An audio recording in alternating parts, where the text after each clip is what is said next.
지역의 이슈를 짚어봅니다. 헬로 이슈토크 함께 하시죠.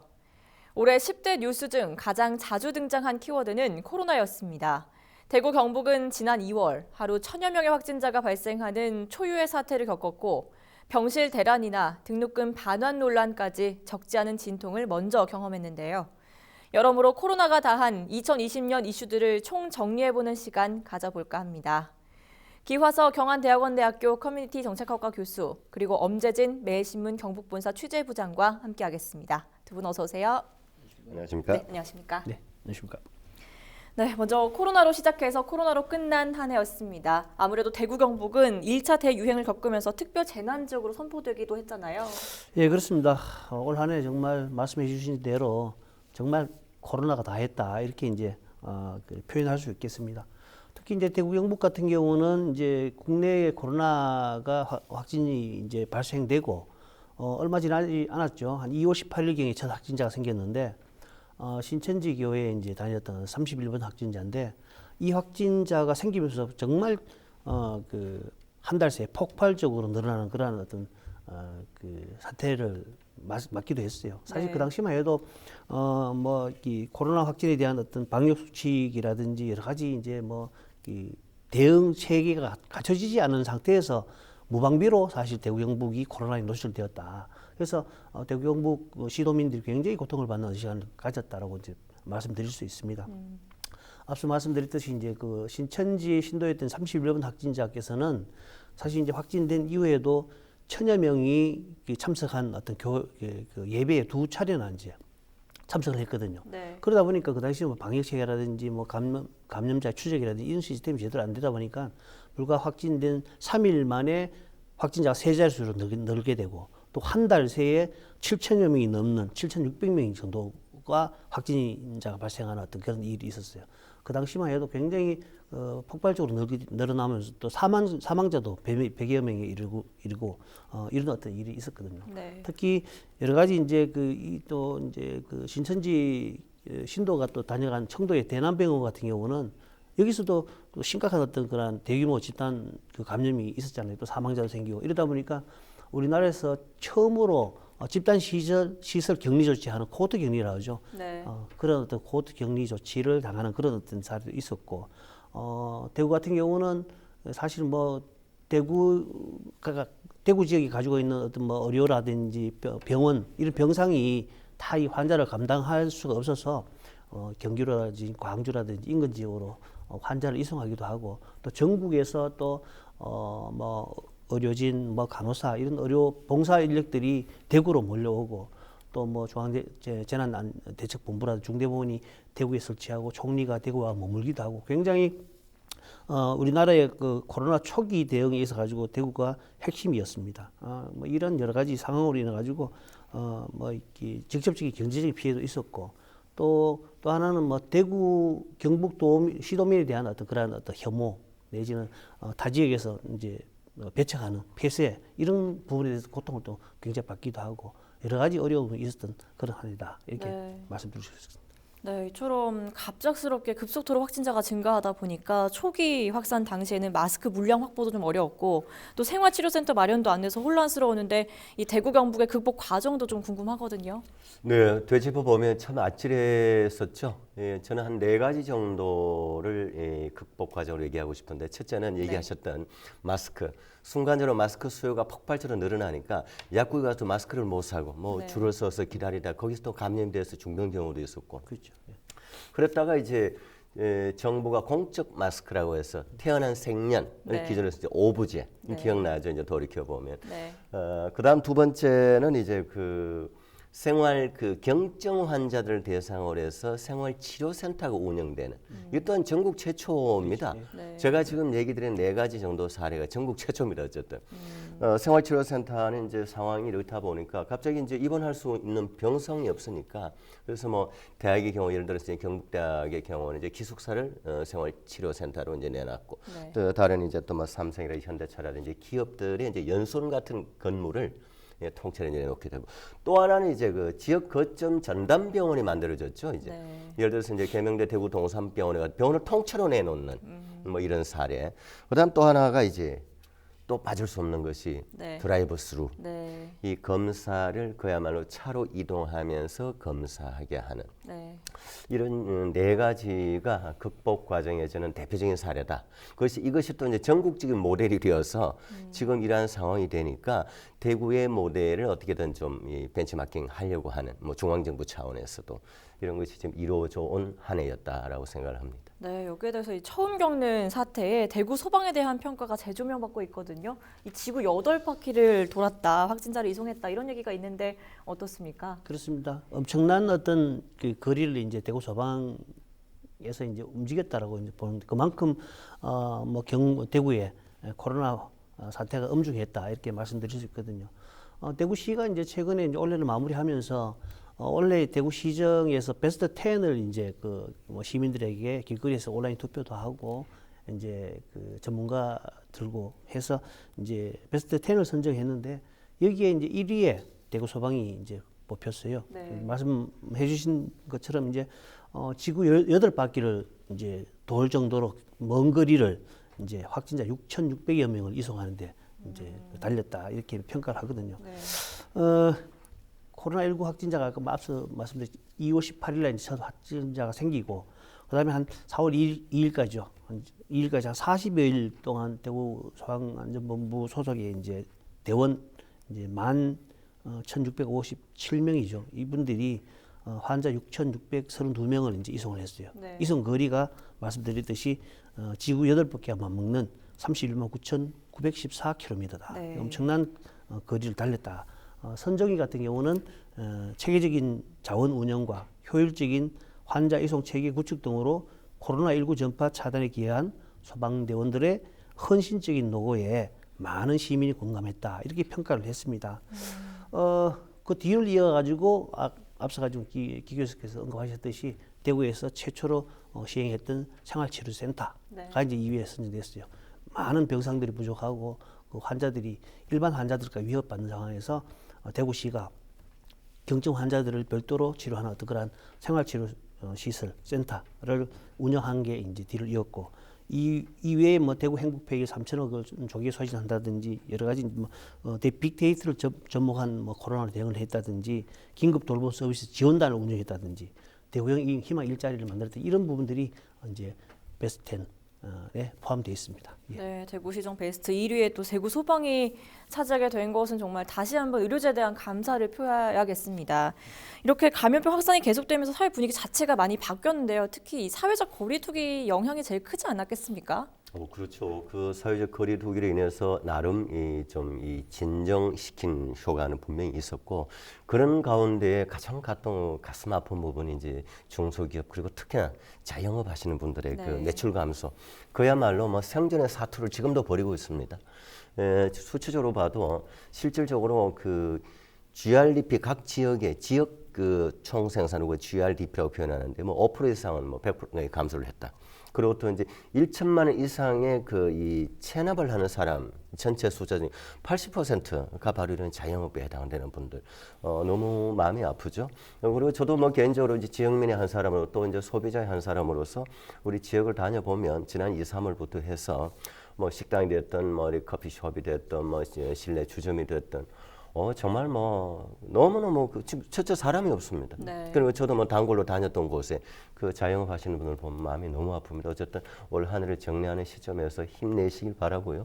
뭐 내년엔 빨리 좀 진정이 되지 않겠나 싶은 기대를 해봅니다. 네, 이렇게 사회 모습도 많이 바뀌었는데 또 가장 큰 변화가 바로 이 택배 대란이 일어났을 정도로 배달이 늘고 또 드라이브스루 또 비대면 행사들이 생겨난 것도 이제 가장 큰 변화가 아닐까 싶은데요. 그렇습니다. 뭐 원래 이제 코로나19로 인해 가지고 사회적으로 가장 크게 변화됐던 게 이제 비대면이죠. 네. 사람들하고 접촉하지 않는. 물론 이제 정부 차원에서 사회적 거리두기를 단계별로 시행을 했잖아요. 이런 영향도 있고 사람과의 접촉을 피하는 어떤 비대면. 이러다 보니까 온라인을 통한 어떤 그런 생필품 구입이라든지 뭐 이런 것 때문에 택배 물량이 폭증을 하잖아요. 그다음에 그러고 인해 가지고 뭐 택배 대란도 일어나고 여러 가지 어떤 일어났습니다.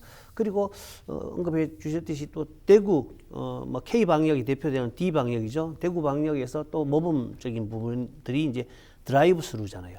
이제 검사 확진자들이 워낙 많이 생기니까 보건소에서 일반적으로 못 하니까 이제 차량으로 차에 타고 이동하면서 바로 이제 검사하는 드라이브 스루 검사가 이제 대규모로 시행됐잖아요. 이 부분이 이제 전국적으로 확산이 됐는데 이 드라이브 스루 방식이 굉장히 이제 이게 뭐 검사뿐만 아니고 뭐 축제, 그다음에 농산물 판매, 여러 가지 음식점 뭐 이런 부분에서 이제 적용이 되면서 이 사회적으로 드라이브 스루 방식들이 이제 자리 잡는 그런 어떤 계기를 만들었다 이렇게 볼 수 있겠습니다. 네, 이처럼 코로나19 영향은 또 교육계까지 마찬가지로 영향을 끼쳤는데 이 코로나 학번 또 코로나 학년이라는 말이 나올 정도였습니다. 기 교수께서는 학교에 몸담고 계시면서 어떠셨는지 올 한 해 정리해 주시죠. 네, 뭐 제가 몸담고 있는 곳은 이제 대학원이기 때문에 비교적 네. 숫자가 많지 않기 때문에 네. 조금 조심하면서 강의도 또 이제 심할 때는 아예 이제 강의 자체도 온라인으로 뭐 가능하긴 했습니다만 이제 이 초등학교의 경우는 지금 우리 돌이켜 보면 아예 개학 자체가 몇 개월 연기됐잖아요. 네. 초, 중 등 경우에는 개학 초기에 3월달 개학을 몇 번 연기를 하다가 이제 5월 중순경에 이제 시작을 하게 되었고 그러다 보니까 얘기하셨듯이 이제 대학의 경우에는 보통 3월 되면 신입생들이 들어와서 뭐 동아리 모집도 하고 여러 가지 대학 캠퍼스 이거 봄날 같은 풍경이 없어진 그야말로 코로나 학번. 네. 그러니까 동기를 만날 수가 없는 마스크를 벗으면 지금도 알 수가 없는 이런 상태가 지속이 되었고 또 하나는 이제 가장 그 국가 대사 중에 하나죠. 우리나라 경우는 전 세계적으로 아주 유례가 없는 정도의 대입 시험 수능. 네. 수능은 국가가 멈춘다고 할 정도의 외신이 주목을 할 정도의 수능 자체도 연기가 됐잖아요. 네. 원래 매년 11월에 실시되던 것이 올해는 이 수능으로 인해서 12월 3일 실시를 하게 된 이런 변화들. 그리고 또 이제 1호에 수능이 늦어지다 보면 또 어떻게 됩니까? 이제 대학 입학 전형 일자 자체가 또 늦어지는 거죠. 네. 그러니까 면접이라든지 그다음에 뭐 논술고사 이런 것이 또 늦어지는. 그야말로 모든 것이 온라인화되고 원격화되어오는 이런 그 상황이 지속된 한 해였다라고 봐야 되겠죠. 네, 대학가에선 또 아예 자퇴를 하거나 휴학한 학생들도 늘었고 또 등록금 반환 논란 있었는데요. 이것도 좀 짚어보죠. 그렇습니다. 뭐 앞서 언급해서 전국의 초중고 상황도 마찬가지지만 대학 상황도 마찬가지잖아요. 대학 같은 경우는 사실 뭐 개학도 미뤄지고 대부분의 수업들이 이제 온라인 수업으로 비대면 수업으로 계속 지속돼 왔단 말입니다. 이러다 보니까 이제 상반기가 이제 한 학기가 다 지날 쯤 돼서부터 이제 뭐 그 총학생회를 중심으로 등록금 반환 수업도 안 하고 추석도 안 하는데 등록금 다 받는 거 좀 너무하지 않느냐. 그래서 네. 등록금 반환 운동을 전국적으로 이제 사실 이것도 대구 지역 대학생들 대학에서 먼저 시작이 되어서 전국으로 이제 확산되는 어떤 그런 계기를 만들었거든요. 그런데 실제로 이제 대학들은 뭐 등록금 반환은 좀 여러 가지 사정으로 어렵다라는 입장도 계속 이제 지속을 해왔거든요. 그 과정에서 정부에서 이제 개입해서 일정 정도의 이제 이제 지원도 해주고 하면서 대학이 등록금 반환 운동에 나서고 있습니다. 우리 대구 경북 같은 경우는 대구대가 제일 먼저 이제 그 시행을 했고요. 한 학기 등록금 10%죠. 이제 29만에서 한 43만 원 정도를 이제 한 전체 한 50억쯤 되는 이미 반환을 했고 네. 최근에 이제 영남대도 이제 그 반환 대열에 동참을 했어요.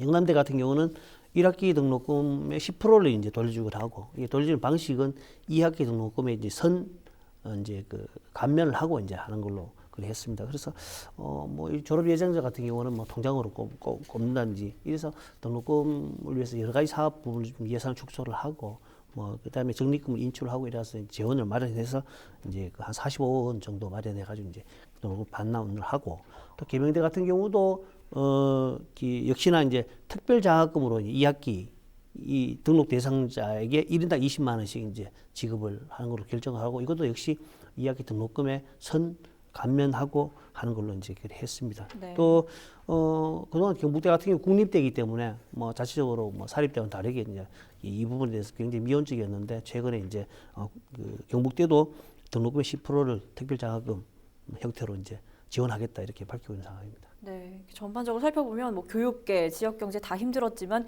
이 코로나19에도 붐이 일었던 건 지역 화폐 아니었습니까? 그렇죠. 지역 화폐가 그야말로 이 붐 같은 뭐 유행 같은 상황으로 지금 뭐 번져버렸는데 네. 원래 그 지역화폐는 2018년까지만 해도 포항시 그리고 7곳군 의성군은 7개 지자체 그러니까 경상북도 23개 시군 중에서 7개 지자체만 발행해서 시행되어 왔던 것이 이것이 이제 쭉쭉쭉 늘어서 2019년에 1,200억 발행 액수 기준을 놓고 보면 2019년도에 2,400억 정도 그리고 이제 바로 올해 같은 경우는 7,400억이 넘는 뭐 네. 조단에 가까운 정도의 지역 화폐가 쏟아져 나왔죠. 네. 이 부분은 이렇게 봐야 되죠. 특히 이제 특별재난지원금이 이제 지역별로도 배부가 됐지만은 또 국가적으로도 전 국민들에게 이제 그 지원금이 나왔지 않습니까? 이것이 이제 두 가지 형태로 사용을 했지 않습니까? 돌이켜 보면 첫째는 본인이 사용하고 있는 신용카드를 가지고 사용하는 경우 그 돈을 받아서 재난지원금을 받아서 또 하나는 이제 지역사랑 상품권 같은 지역 화폐로 대체해서 그걸로 사용하는 경우가 있었기 때문에 지역 화폐가 올해는 폭발적으로 늘어날 수밖에 없었다. 이것이 하나의 또 요인이 됐다라고 생각을 합니다. 네, 이게 또 실효성을 놓고 우려 섞인 목소리가 많았습니다만 내년에도 이 지역화폐 발행을 확대하려는 지자체가 많은데요. 어떻습니까? 실제로 이제 우리 기 교수님께서 언급하셨듯이 지금 현재 지자체 입장에서는 지역화폐를 발행하는 부분, 지역화폐라는 것은 그 지역에 국한돼서 사용할 수밖에 없는 상황이잖아요. 네. 그러니까 물론 현금성이지만은 소비와 지출은 그 지역의 그 중소상인들에게 돌아가기 자영업자나 중소상인이 돌아가기 때문에 지역 경제 회전에 도움이 되겠다라는 어떤 판단으로 지역화폐를 계속 발행을 하거든요. 네. 그럼 안동시 같은 경우는 내년에는 뭐 더불어 이제 모바일 화폐까지 이제 발행한다고 합니다. 어쨌든 이제 지역 그 사랑 상품권이든지 뭐 충전식 지역 화폐든지 역시나 이제 사게 되면은 이제 그 할인을 해주잖아요. 네. 할인을 해주면은 할인율에 대해서 보전은 다시 또 세금으로 또 보전을 해야 된단 말입니다. 결국에는 이제 그 시민들 입장에서는 내가 낸 세금으로 이제 지역 화폐를 만들고 또 그걸 또 내가 사고 이런 실제 그런데 이 보면은 내가 이제 굉장히 많은 혜택을 보는 것 같은 뭐 좀 착각을 가지게 되고 심리적인 효과군요. 심리 효과도 있고 네. 또 뭐 여러 가지 이제 뭐 이걸로 인해 가지고 지역 경제가 이제 그 회복될 것이라는 기대 심리도 있고 또 실제로 이제 뭐 그 시장 경기가 활성화된다는 어떤 그런 그 부분도 있고 이러다 보니까 이 지역 화폐를 적절하게 잘 사용하고 하는 지자체 장들에게 굉장히 화감도가 높아지는 어떤 그런 일이 벌어지거든요. 그러다 보니까 이 정치적으로 활용되기도 합니다. 결국에는 이제 이 세금을 가지고 그 이제 그 선심성 자기 어떤 정치적인 어떤 활동을 하는 거 아니냐는 비난도 있기는 있습니다. 특히 이제 우리나라 같은 경우는 현금성 그 어떤 복지 정책은 대부분 그 이제 뭐 그 취약계층에 그 국한돼서 사용해 왔잖아요, 그죠? 뭐 여러 가지 뭐 기초생활 보장, 기초연금이라든지 뭐 노인연금 이런데 실제로 이제 지역화폐를 안전재난, 뭐 재난안전지원금이라든지 하다 보니까 현금성 지원이 굉장히 일상화되고 보편화됐다 이렇게 평가하거든요. 그래서 앞으로 이게 이제 어떻게 확대될 건데 굉장히 좀 사용하기 여러 가지 부분에서 좀 제도적 보완이 필요하다 이렇게 판단을. 네, 알겠습니다. 그럼 시간 관계상 저희가 마지막으로 올 한 해 코로나 이슈 두 분은 어떻게 평가하고 있는지 또 앞으로 좀 중점적으로 다룰 건 없을지 의견 주시죠. 기 교수께서 먼저. 네네. 저는 그 감염병 전담병원이 이제 각 권역별로 만들어지기로 그리고 또 확정이 되었습니다. 네. 그 영남 권역은 부산대 양산병원만 지금 확정이 되었습니다. 네. 그래서 대구 경북만 해도 지금 500만이 넘는데 대구 경북만 따로 감염병 전담병원이 만들어져야 된다. 이 부분은 다 공감을 하고 있어요. 그리고 대구의 동구 경우에는 가장 관심을 많이 가지죠. 대구 동구의회의 의원연구단체가 있습니다. 의원연구단체에서 이제 동구의 대구의 제2의료원 감염병 전담병원의 기능을 하는 제2의료원을 동구로 좀 유치했으면 좋겠다라는 뭐 충분히 있을 수 있고 또 그렇게 해야 되고 지역은 어디든 떠나서 제2 전담병원 코로나 전담병원이 만들어져야 된다. 여기에 저는 진력을 다해야 된다라고 생각을 합니다. 네, 잘 들었습니다. 저는 뭐 그래서 지금도 코로나가 뭐 3차 대유행을 하고 있잖아요. 그럼 안동 같은 경우도 그렇고 뭐 여러 가지 뭐 굉장히 많은 확진자들이 생기고 또 연일 또 수십 명이 이제 저걸 하잖아요. 검사를 하잖아요. 근데 북부 지역 같은 경우는 금체를 채취를 해서 영천으로 간단 말입니다. 보건환경연구원 북부 지원이 있는데도 불구하고 그래서 보건환경연구원 북부 지원에서도 금체를 검사할 수 있는 기능들을 하루빨리 만들어야 된다 이렇게 생각합니다. 네, 두 분의 의견 잘 들었습니다. 10대 뉴스 중 대부분을 차지한 코로나 관련 이슈 되짚어봤고요. 헬로 이슈토크는 여기까지입니다. 시청해주신 여러분 고맙습니다. 고맙습니다. 고맙습니다.